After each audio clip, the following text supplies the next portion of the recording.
राधे राधे। हरे कृष्णा। हिंदू धर्म में मार्गशीर्ष महीने को बहुत ही पवित्र माना गया है। स्वयं भगवान श्री कृष्ण ने श्रीमद् भागवत गीता में इस मास को अपना स्वरूप बताया है और इस महीने की अमावस्या तिथि को मार्गशीर्ष या अगहन अमावस्या भी कहते हैं, जिसका धार्मिक दृष्टि से विशेष महत्व है।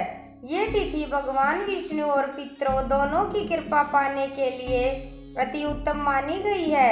अमावस्या तिथि सुबह 19 नवंबर बुधवार को 9:44 पर शुरू हो रही है, जिसका समापन 20 नवंबर गुरुवार को दोपहर 12:16 पर होगा। अमावस्या तिथि जब 2 दिन होती है तब सूर्य यापिनी तिथि में सूर्योदय या ब्रह्म मुहूर्त के समय विद्यमान अमावस्या तिथि में तो अमावस्या का स्नान किया जाता है, क्योंकि अमावस्या के व्रत में शाम के समय भी पूजा की जाती है।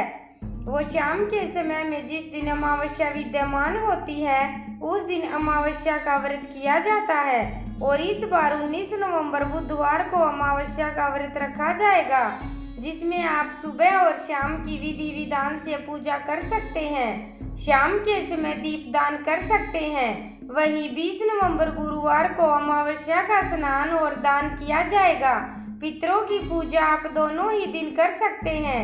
तो आइए जानते हैं 19 नवंबर बुधवार को 20 नवंबर गुरुवार के मुहूर्तों के बारे में। बुधवार के दिन यानी अमावस्या के दिन ब्रह्म मुहूर्त सुबह 5:11 से 5:59 तक रहेगा और सूर्योदय का समय सुबह 6:47 पर होगा और सूर्यास्त का समय शाम 5:37 पर होगा। प्रातःकाल सुबह की पूजा आप 5:27 से 6:47 के बीच में आप कर सकते हैं। शाम की पूजा और दीपदान शाम 5:26 से 6:40 के बीच में आप कर सकते हैं। इस दिन सौभाग्य और शोभन योग भी बन रहा है। सौभाग्य योग सुबह 9:01 तक रहेगा, बाद में शोभन योग शुरू हो जाएगा। राहु काल दोपहर 12 बजे से 1:30 बजे तक रहेगा। 20 नवंबर गुरुवार को सूर्योदय रहेगा सुबह 6:48 पर और सूर्यास्त होगा शाम 5:36 पर। ब्रह्म मुहूर्त सुबह 5:12 से 6 बजे तक रहेगा। प्रातःकाल पूजा और कर सकते हैं आप सुबह 5:28 से 6:48 तक। शोभन योग इस दिन बन रहा है जो कि 9:53 तक रहेगा और अभिजीत मुहूर्त जिसमें आप दान दे सकते हैं सुबह 11:50 से 12:34 तक रहेगा।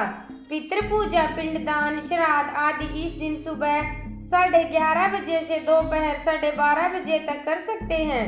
अमावस्या की रात को एक तिल के तेल का दीपक जलाना बहुत ही शुभ माना गया है।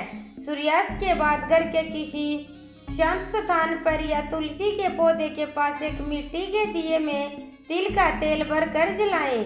उस उपाय को करने से न केवल शनिदेव से जुड़ी हुई परेशानियां दूर हो सकती हैं, बल्कि यह उपाय भगवान विष्णु और मां लक्ष्मी को भी प्रसन्न करता है। अमावस्या के दिन पीपल के पेड़ में भगवान विष्णु और पितरों का वास माना जाता है। अमावस्या की रात शुद्ध होकर पीपल के पेड़ में तिल के तेल या सरसों के तेल का दीपक जलाना चाहिए और ओम नमो भगवते वासुदेवाय मंत्र का जाप करते हुए पीपल की 5 या 7 बार परिक्रमा करें। इस उपाय को करने से पितर दोष से मुक्ति मिलती है और पितर भी प्रसन्न होते हैं। इस दिन गाय, कुत्ते, कौवे और चींटियों के लिए भोजन डालना शुभ माना जाता है और इस दिन बहते हुए जल में दीपदान करने से सभी मनोकामनाओं की पूर्ति होती है। जीवन में सुविधा आती है और आने वाले कष्ट भी दूर होते हैं। नहाने के पानी में इस दिन काले तिल और गंगा जल मिलाकर नहाने से कई जन्मों के पाप नष्ट होते हैं। इस दिन शिवलिंग का अभिषेक करने से शिव की कृपा भी प्राप्त होती है। ये थी आज की वीडियो। उम्मीद है आपको पसंद आई होगी। तो कमेंट बॉक्स में राधे राधे जरूर लिखें और मेरे चैनल राम सीताराम को सब्सक्राइब करना न भूलें। धन्यवाद।